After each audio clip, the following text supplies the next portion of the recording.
right, we're done subfloor. We're done subfloor.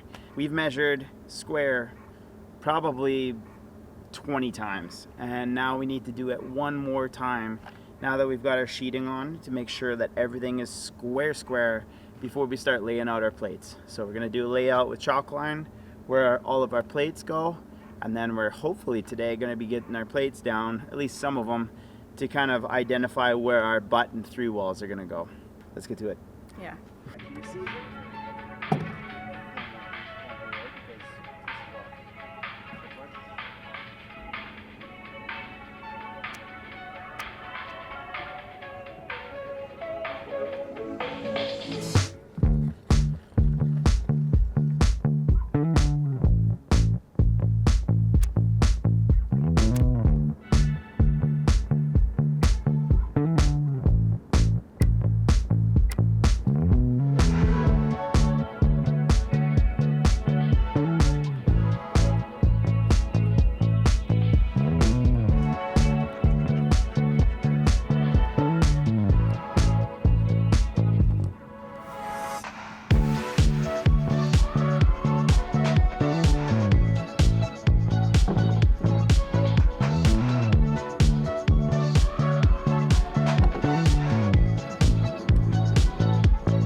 Have mentioned before that we wanted to mill everything ourselves with trees from our property that had fallen over, and we made the decision to buy the rest of our framing lumber, and that was because a lot of the lumber that we have that we milled here, it's just going to be really hard to work with.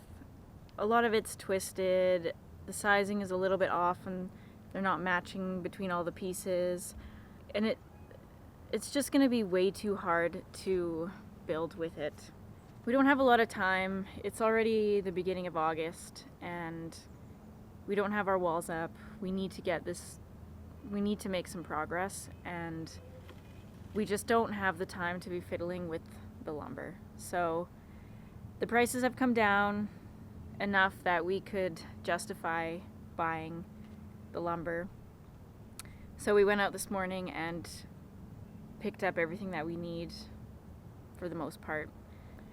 It was a little bit difficult to have to put out that money, but I think in the end it's going to be worth it because I'm tired of living in that bus, and I know Greg is too, and we really just need to make some progress. So it is what it is. It's going to be so much easier. We're just going to fly through the next little bit, I think, and I'm excited for that. Another thing too is we've had a lot of questions about our access problems, so I'm going to give you a bit more of a detailed update. We did talk about it in a recent video, but I didn't put it in the title, so I don't know if everyone is finding it.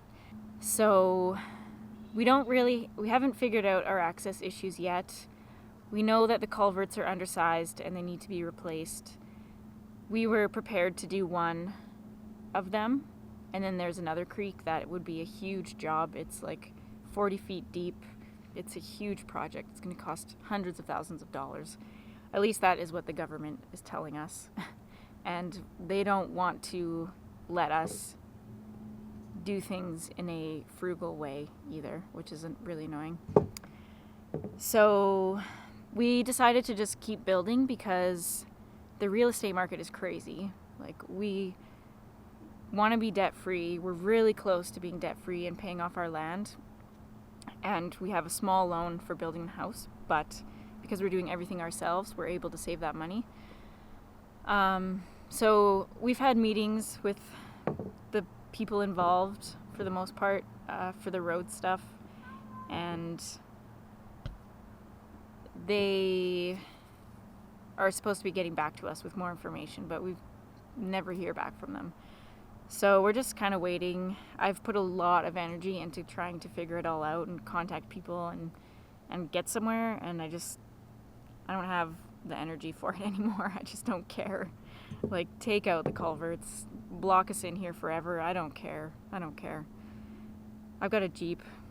If we have to quad in, we'll buy quads. Like, those options are much cheaper than buying a bridge, putting in a bridge. And the other issue too is if we're buying these bridges, then we're not buying these bridges for everyone else who wants to use the backcountry road to go off into the woods. Like, if we're spending that money, that's our bridge, and we should have the right to refuse people using it.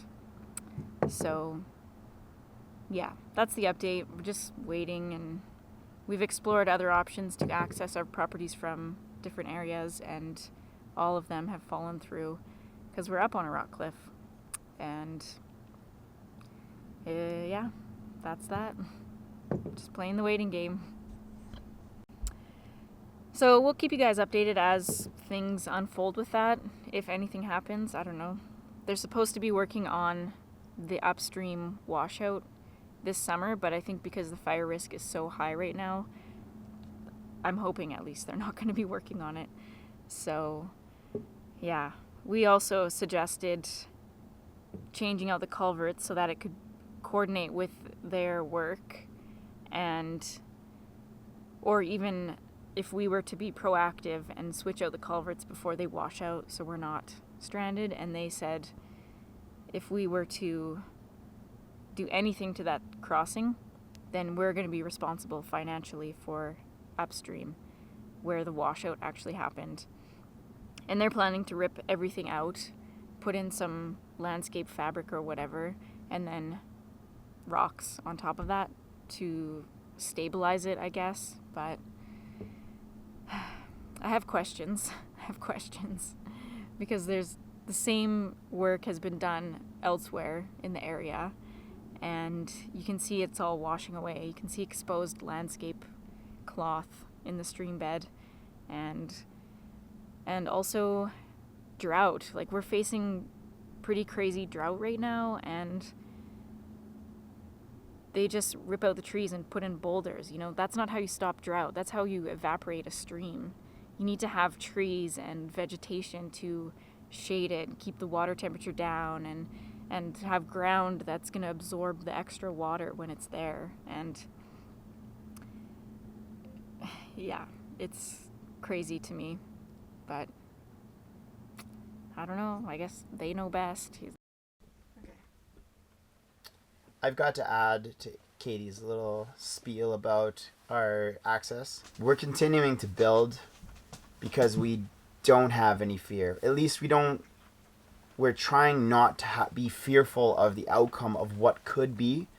If we need to manage getting here in a different way, we can do that. But we are putting fear on the sidelines, and we are doing what we dream of.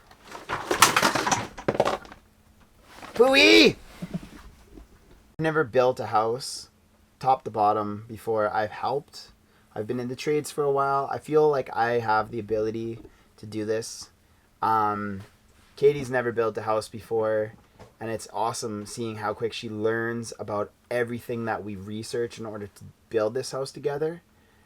And it goes hand in hand with the fear. If you take the fear out of the situation, all that is left is what... God, poop, get out of here, man.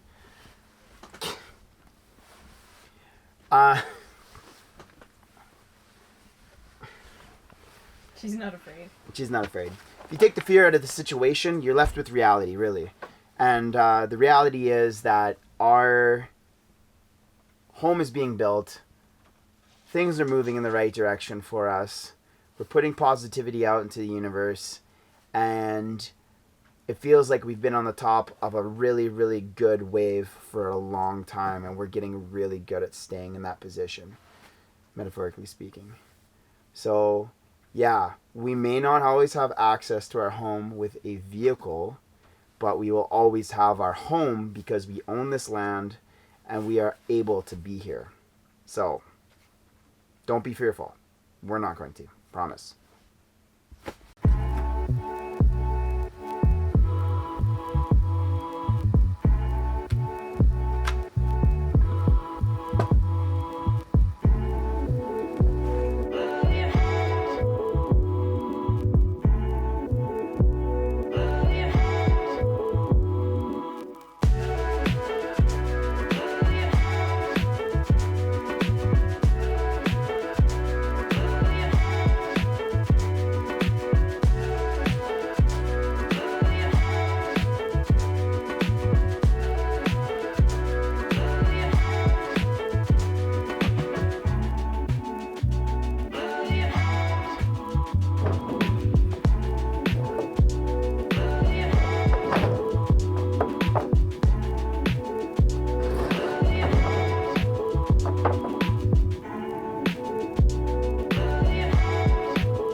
As you can see, Katie and I are wearing masks again today because the air quality is about as bad as it gets, really.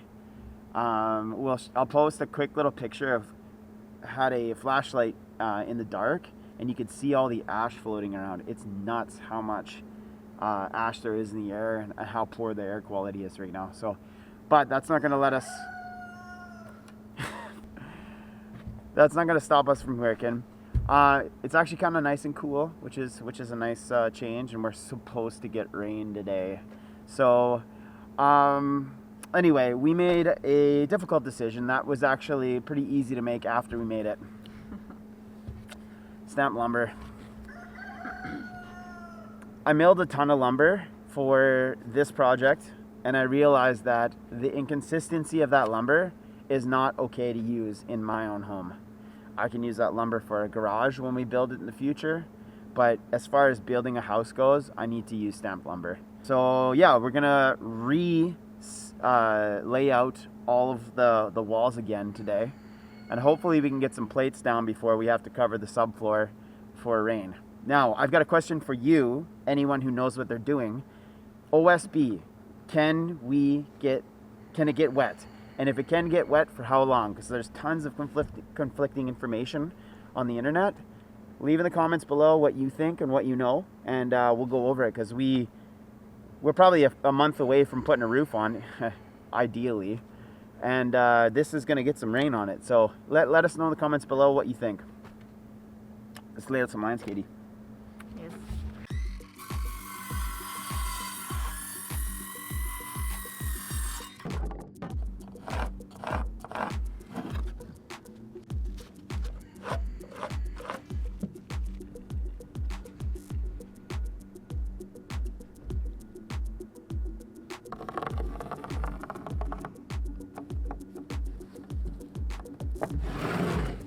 wall, so I got one more through wall here, right?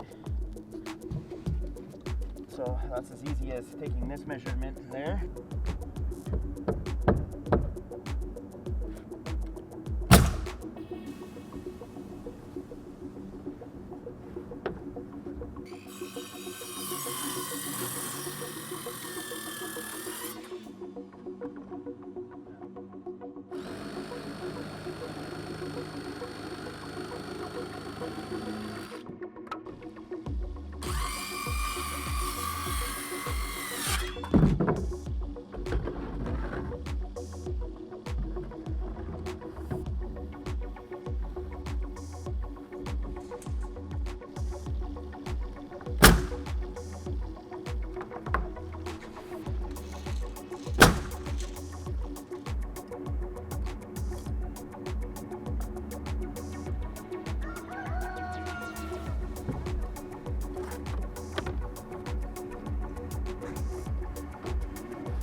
Those studs are nicer than that other wood I bought.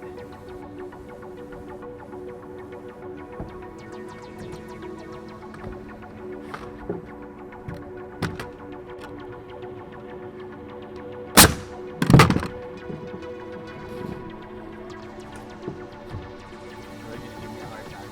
Nail gun. Oh, pin in these. Bye. I don't really have a choice.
I haven't framed in over 14 years properly. I was a framer for, I was helping a framer for a couple months while I was trying to find a career. And this grumpy old framer I worked with didn't teach me anything. He just basically got me to pack wood all over the place and clean up. Sounds like my day. Yeah, well, you can learn. I'll teach you. The grumpy framer, and I'm going to be packing wood. Yes, that's how it's going to be. But so I'm going to go slow. and I'm gonna make mistakes, and I know that you're gonna see what I'm doing, and you're gonna say, "Oh my God, look what he's doing!" But I'm gonna have to fix it, and I'm cool with that because that's how this whole learning experience works. So, and you've been watching good old Larry Hahn. Yes, like teaching you the ways. religiously, over and over and over again. So if you haven't checked out Larry Hahn, watch him smack some tuba sixes together, and he'll teach you how. One hit. He's a one-hit wonder. Yeah, a one-hit wonder. Anyway, so yeah, we're gonna try to get a wall up today. I'm gonna try to lay out the exterior. Hopefully, I can do some lay out our interior as well. We'll see what today holds. We're supposed to get some rain, thank goodness, at the end of into the afternoon here. So we're gonna try to get something done because we have to. We're gonna start with the easiest wall with no windows. We have one wall with no windows, 16 on center, and yeah, 4-stud corner. Let's go.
Push.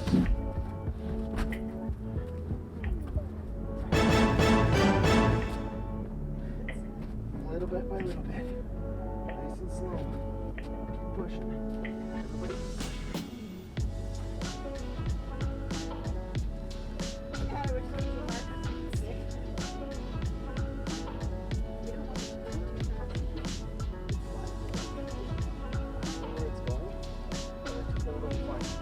There's our trough line.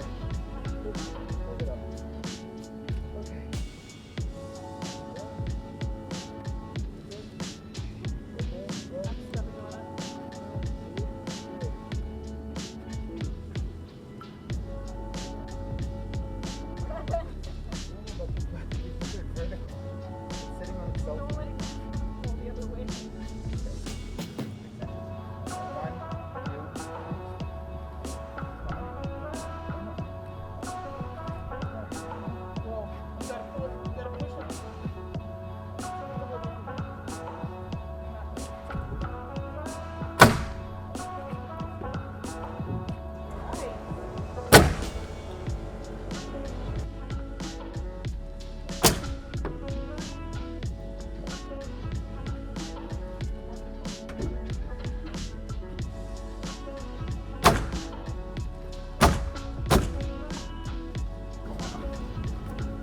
Okay.